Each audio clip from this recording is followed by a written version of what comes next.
You said they were red. Yes, the being at the window was pure red, and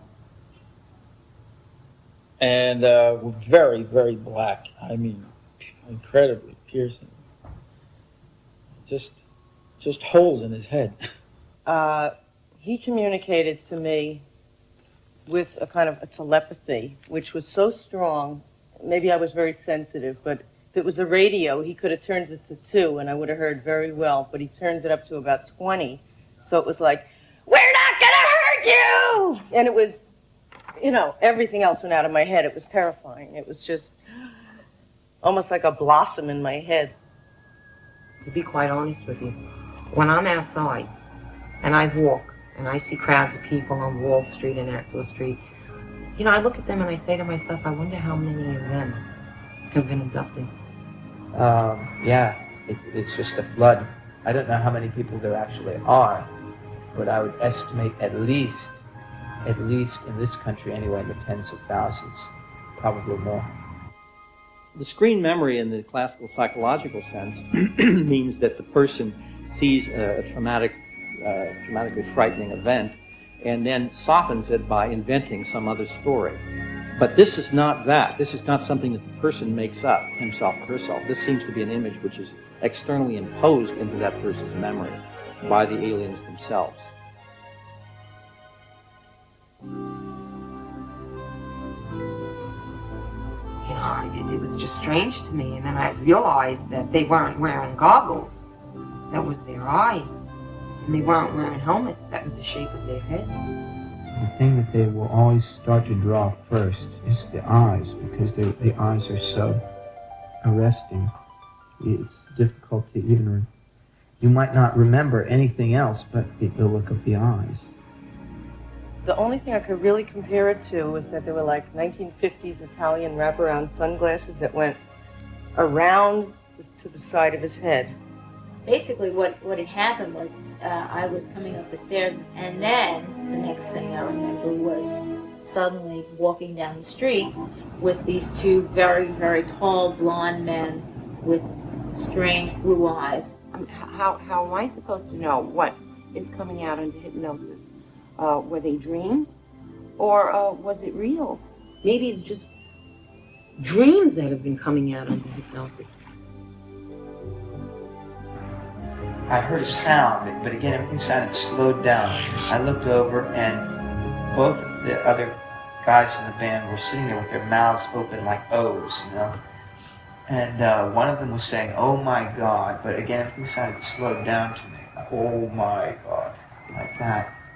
I felt that someone was pounding on my back, and that's all I remembered. After that, everything was, the next thing I knew, I'm running through the living room, and I knew what had happened. I just didn't remember what happened after that. I remember seeing the curtains, like, blow over my head. First there was the pounding on my back. I saw the curtains like blow over my head, and that was all I remembered up until, and then I consciously remember running through the living room, and I thought my children were gone, because when I went in there they weren't breathing. What I thought was the bedroom curtain in actuality was the nightgown that went over my head.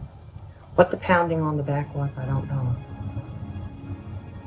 I think on one occasion I actually saw these using their forearms to move more quickly, that they were almost like scurrying, almost like an ape kind of movement. These didn't move that way.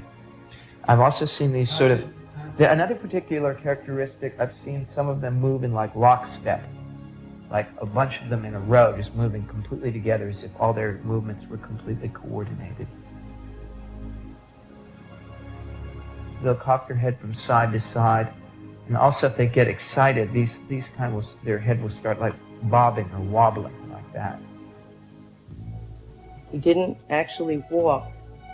He just seemed to kind of float along, which might be important in the animation. The little ones were not the same. How did they look around?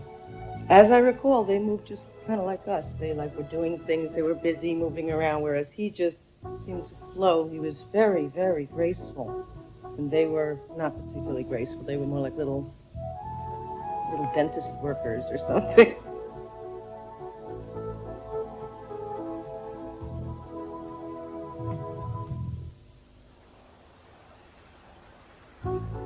The one thing that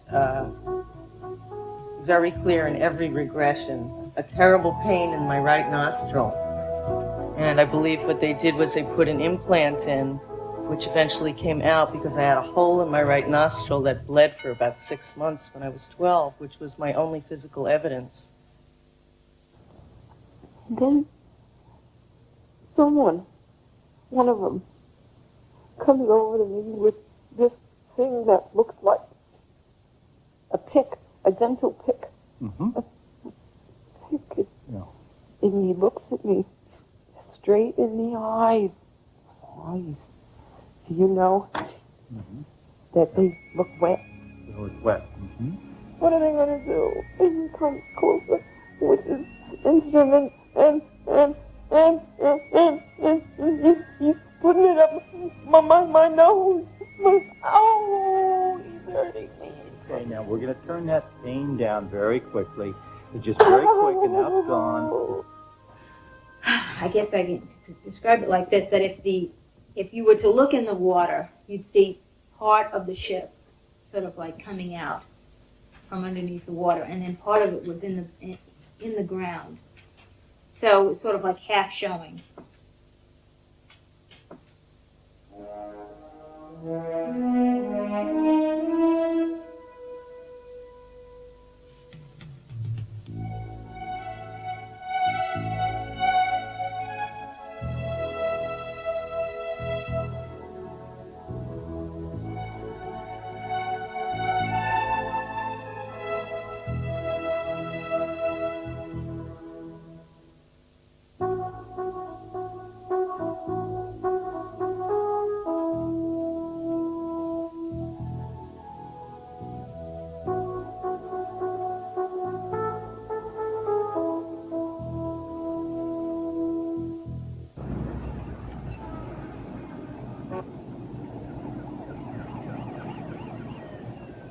It came to about here.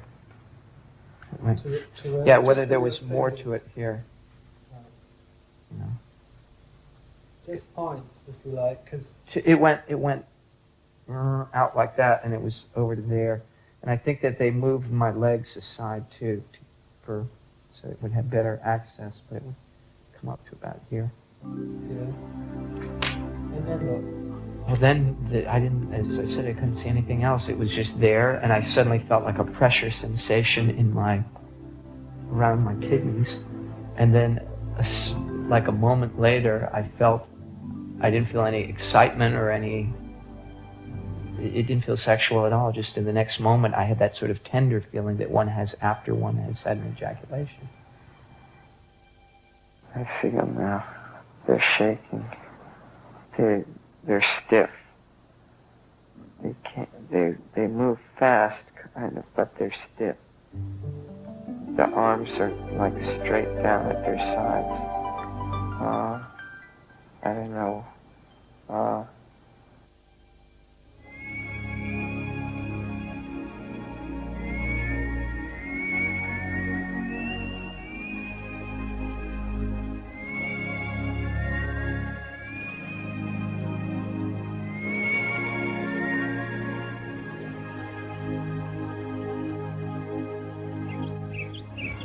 I don't know whether it's like one's being tested or observed or what, but it's like being put into scenarios, like being put into a film. Suddenly, boom, you're someplace else in this situation. I remember a couple where I had to make a choice about, taking life or not taking life, or having to make terrible choices in that way.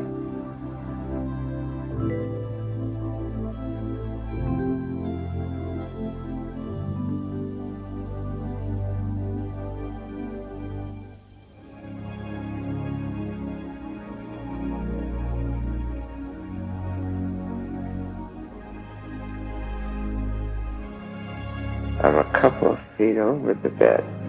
I just sort of settle down into it.